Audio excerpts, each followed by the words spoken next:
একদিকে সিপিএম, তার কিছুটা দূরত্বেই তৃণমূল কংগ্রেসের রাখি বন্ধন উৎসব ও শ্রাবণী মেলার পুণ্যার্থীদের উদ্দেশ্যে জলছত্রের সেবাদান।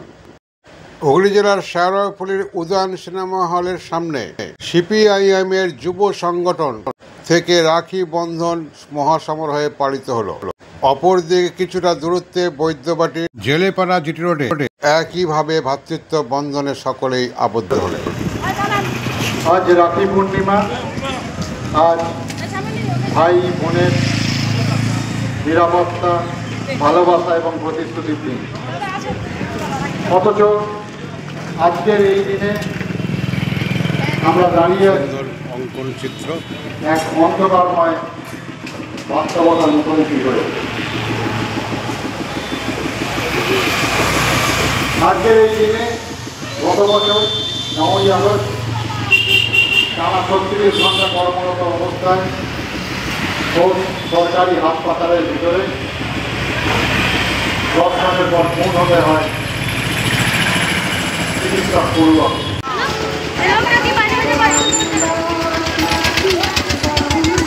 সবাই মিলিত হয়েছে সারা বাংলা জুড়ে। হুগলি জেলায় শেওড়াফুলি বৈদ্যবাটি এলাকাও জলকলের অভূতপূর্ব কাজ করেছেন, এখনও কাজ করে চলেছেন, স্বীকৃতিও পেয়েছেন একবার নয় দুবার করে।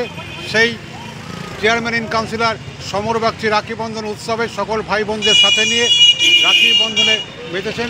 কি বলবেন আপনি? বলবার তেমন কিছু নেই, কারণ রাখি বন্ধন উৎসবটা হচ্ছে আমাদের রবীন্দ্রনাথ ঠাকুর যিনি সূচনা করেছিলেন রাখি বন্ধন উৎসব।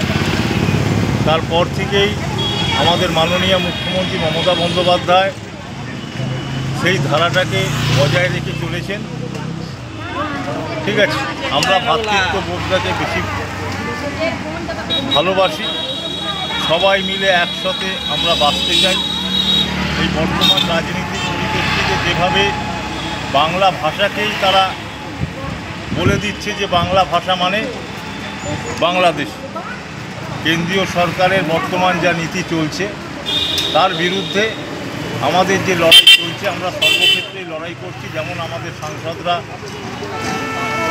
পার্লামেন্টে লড়াই করছে, আমরা এখানে লড়াই করছি বিজেপির বিরুদ্ধে। বিজেপির যে কালচার নিয়ে আসছে যে বাংলা বলে কিছু থাকবে না, বাংলা ভাষা বলে কিছু থাকবে না, তার বিরুদ্ধে আমাদের প্রতিবাদ। আমাদের মামাটি মানুষের নেত্রী মমতা বন্দ্যোপাধ্যায় আমাদের মাথার উপর রয়েছে, তিনি প্রতিবাদ চালিয়ে যাচ্ছেন, আমরাও তার সহযোগিতা। অনেক অনেক ধন্যবাদ ইএনসি চ্যানেল থেকে আপনাকে।